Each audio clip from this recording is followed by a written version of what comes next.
I can't even really describe what it's like here. It's like street combat, like except they are all in riot gear and we are all wearing keffiyehs and trying not to get bones broken, I guess. It kind of feels like he punched me into a new dimension. I don't feel like this is real life at the moment. After October 23, there was some talk about, oh, this is because of German guilt. This is German guilt. This is German guilt. I can tell you with 100% certainty when I look in the eyes of those police officers, there is not an ounce of guilt. It's just not a question of will I or won't I, go back because of course, there's no question because the genocide's still happening. Kitty O'Brien, welcome to Politics Joe. Thanks for having me. You've had a hectic couple of weeks. For anyone who hasn't seen the video doing the rounds online of you at a protest in Berlin, can you just fill them in on what's been going on? Yeah, sure. So, on the 28th of August, which is like, yeah, just over a week ago, I was at a protest here in Berlin, protesting the deliberate killing of journalists, in Palestine. And it was pretty, like a pretty classic protest here, as in we were already getting a lot of violence and brutality and aggression from the cops. And then at one point, one of the police officers was punching me and my friends and telling us to leave the protest, but actually we couldn't leave the protest because they had us surrounded. Um, and so I challenged him, told him, punch me in the face, and he did, which is hilarious because if the German cops actually listened to anything we were saying for the past 2 years, they probably would have taken the order to stop beating us up about 2 years ago. But yeah, so he punched me twice in the face and my nose started bleeding. And then as he took me away to arrest me, he broke my arm. So I was then brought to hospital. The following morning, I had surgery, and then I was in hospital for about a week. And yeah, I got home on Thursday and have been kind of reeling. Um, the support has been absolutely incredible, but it's also kind of feels like I've been telling my friends, it kind of feels like he punched me into a new dimension. I don't feel like this is real life at the moment. But yeah, it's not new. I've been beaten up a lot of times at protests before, and this is just the latest. You've said earlier on that this is affecting your work life and obviously it's affecting your economic situation. Do you want to just tell us a little bit about that? Yeah, so I am working as a freelance costume designer here. So I do costume for theater for a theater school and for drag and cabaret performers. Um, Obviously because my hand like is in this thing and I can't move it. I'm unable to sew and therefore unable to work.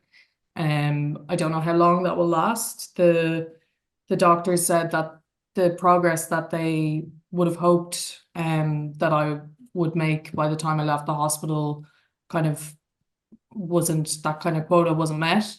So I'm, yeah, basically unable to work. I don't know for how long. And I'm kind of just in this limbo situation of hoping every morning like that my hand is going to start working again. So yeah, we'll see. It seems from what you see, particularly, and not just in the last couple of weeks, but since October 23, any footage from across Europe of protests in solidarity with Palestine have seemed to go off in a very similar way, except in Germany. There seems to be a very aggressive and tense situation between protesters and police. Why is that? Why is it commonplace in Germany to have that dynamic? Well, I mean, it's funny because I moved here in August 2023 and in October 2023 I had no idea that this is how Germany would react. And I as most people with sound, critical thinking skills knew that this was a genocide early on and said so, and was basically harangued in the volunteer job that I was doing at the time and told I shouldn't come back. So I kind of, yeah, I guess started to realize what the situation here was after that, and also started going to protests where, yeah, so many of my friends were beaten up. I would meet people who, had also recently moved here and were also just in complete shock that a country that, had committed um such serious, egregious crimes against humanity would support, you know, another genocide. So yeah, the like question of if the police are under kind of political direction is like uh a very serious one here, because there's no, if not, there's absolutely no reason or yeah, rhyme or reason for their violence, other than the fact that they know that they can do it and get away with it time after time, and continue to do their job. Like after October 23, there was some talk about, oh, this is because of German guilt, this is German guilt, this is German guilt. I can tell you with 100% certainty, when I look in the eyes of those police officers, there is not an ounce of guilt. There is not an ounce of shame. Um, you know, there is no feelings of remorse for the sins of Germany gone by, because Germany gone by is here to stay. Mhm. There's also an aspect to this where your particular situation where the journalist that documented the assault, Riyad Aref, has had his press credential taken off him. Um, it, I mean, I'm in London now, and there's been this crackdown. Some people call it a crackdown on freedom of speech, right to protest, right to assembly, in the last couple of weeks. But there has still been a level of freedom and respect for how German journalists operate in these scenarios. But to see a journalist, and also a Palestinian journalist, might it be added, that this person documenting something happening to a protester, a peaceful protester, has their press card taken off them. What do you think it says about freedom of speech in Germany? Yeah, I mean, for a country that claims to be, the greatest democracy in Europe, it's just honestly the jokes write themselves. Like Germany is the black heart at the center of Europe. Um, it's yeah, my friend Red is from Gaza and has family there, who are, you know, experiencing this genocide. And he still comes to the streets every single week to document what's happening to his friends, his literal family members, and, allies who are just, yeah, being beaten. Like, I can't even really describe what it's like here. It's like street combat, like, except they are all in riot gear and we are all wearing keffiyehs and trying not to get bones broken, I guess. And yeah, I mean, of course, Riot's profile is like he has a lot of followers now, and because he's done such great work in documenting what's happening here, to try and, tell the truth and expose Germany's brutality and violence. But yeah, at a protest a couple of days after the assault, the police told him, basically, if he doesn't stop, the police told him that he was banned from filming anywhere in Berlin, um, and threatened him to take his press card, which is, I mean, from anything that we've found so far, not legal. Um, but they're obviously, it's just it's crazy that the reaction of the German police when seeing one of their colleagues beating the shit out of somebody. Sorry, I don't know if I'm allowed to curse. Yeah. It's all right. Uh, beating somebody, is to say, okay, let's stop the filming. Like, let's not, let's, the beating's fine, but let's hide the evidence. Like, Mhm. that is really damning for them. And I can't believe that they would do that and, think it's totally normal and fine to harass a Palestinian person like that.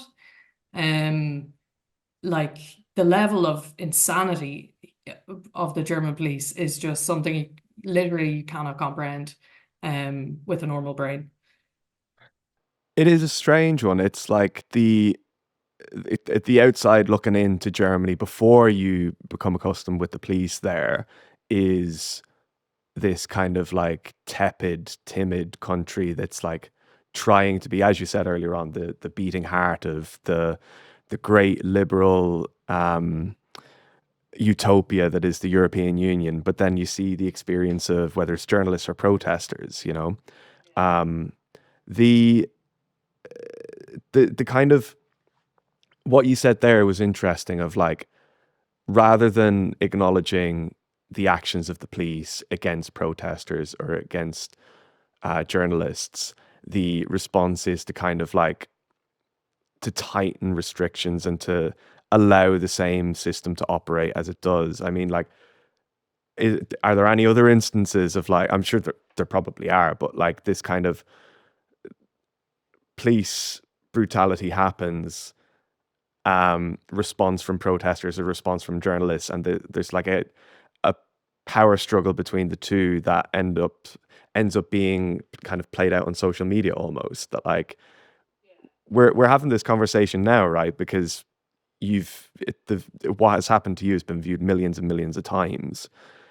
Had had Riyadh not been there, then this none of this would be have a light shone on it, you know?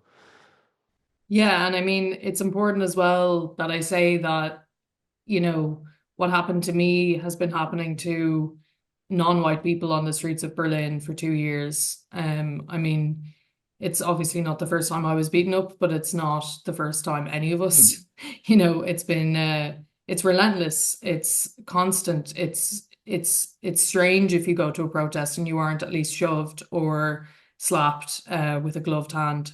Um, so yeah, and of course, my Palestinian and Arab and racialized non-white comrades and friends are targeted a lot more than I am.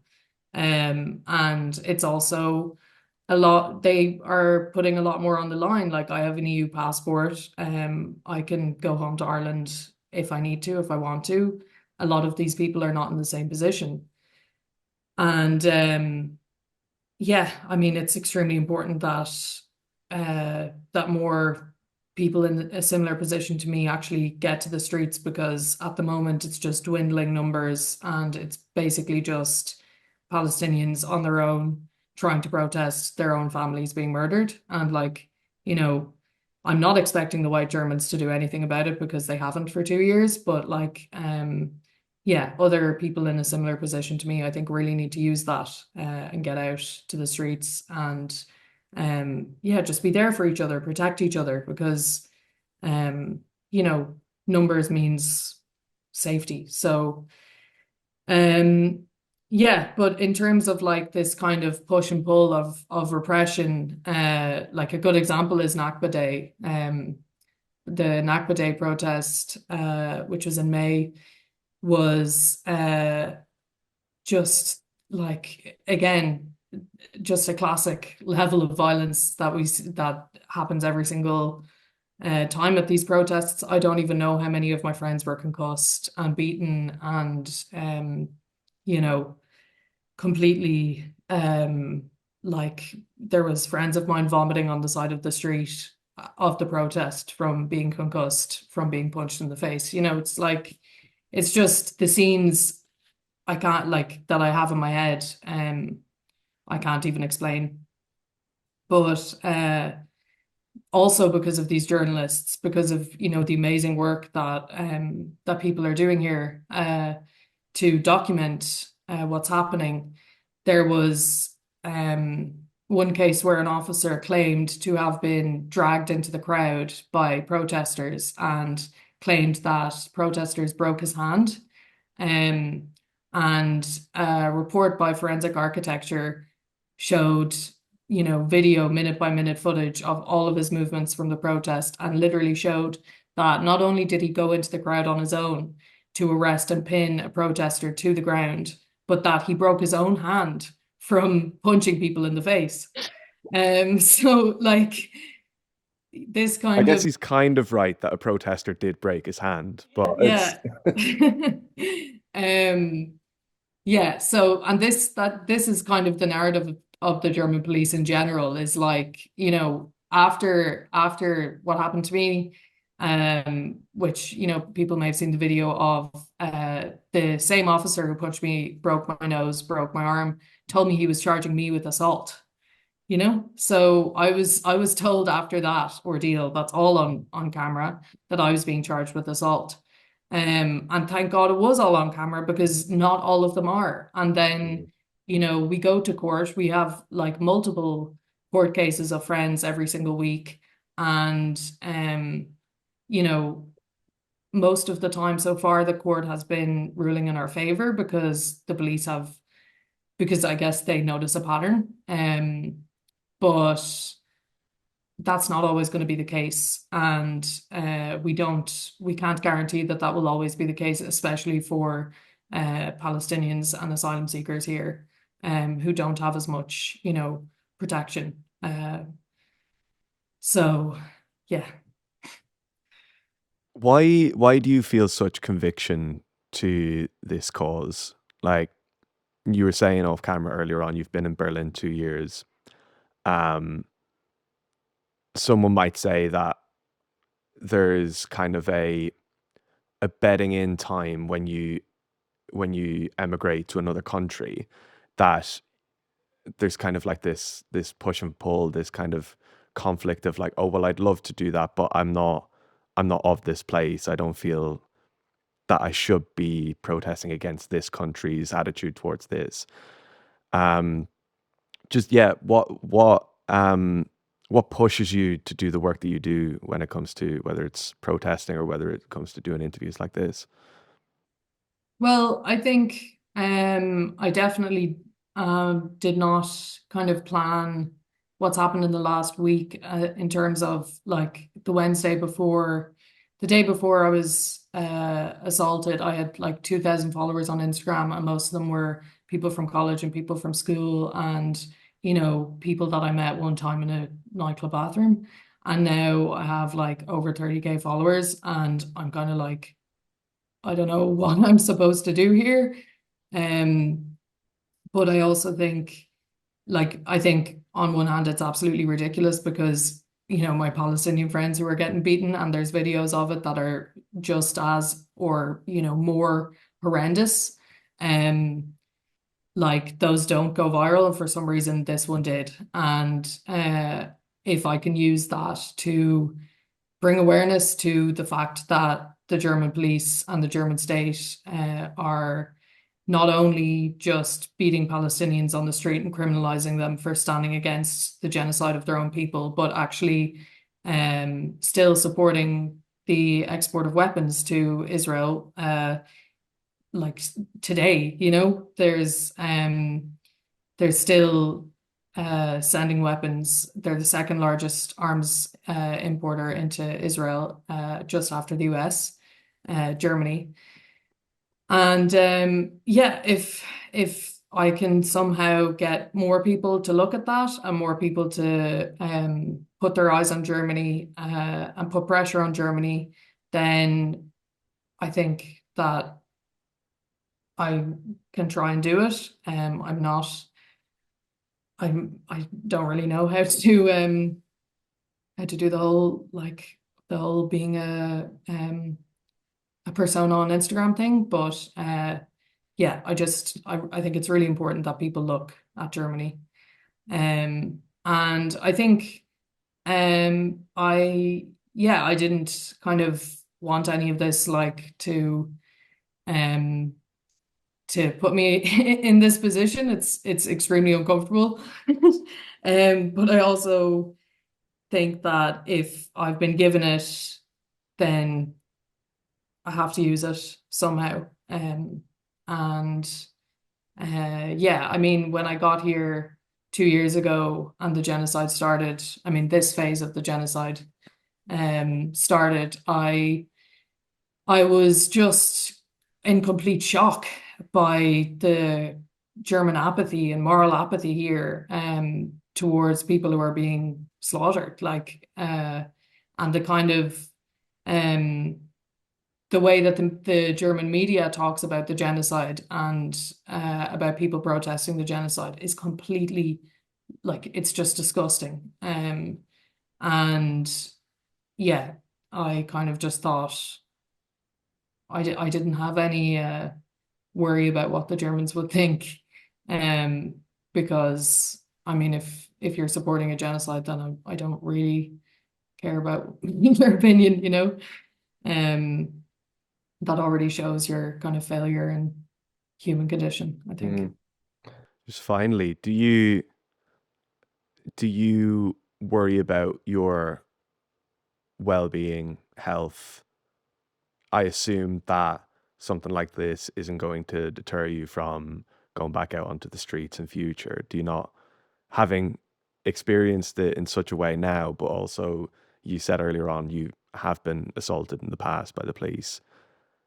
Are you not concerned for your, like, do your parents worry about you? Do your family worry about you? Like, there must be some level of concern, whether it's you or your family back home. Yeah, well, I mean, my grandma has been on to me basically every day since she found out how violent it is here, telling me to come home, which is totally understandable, you know. But at the same time, what I experience in terms of violence is just nothing compared to what the Palestinians and my other Arab friends experience. Um, and the kind of repression and harass, you know, like literally they're like harassed uh constantly by the state. And I think it's the duty of everybody who's in a position like me to use that to uh yeah, to challenge state like a state like Germany who is trying to commit genocide quietly. And yeah, I of course am worried that I won't be able to use my hand again because I literally sew, you know, for a living and it's what I love to do. It's not just a job. I can't even chop an onion. I can't cook for myself. My friends have been, and my comrades on the Irish bloc have literally been taking care of me, and I'm so lucky to have them. But it's not, it's just not a question of will I or won't I, you know, go Mhm. back because of course, there's no question because the genocide's still happening.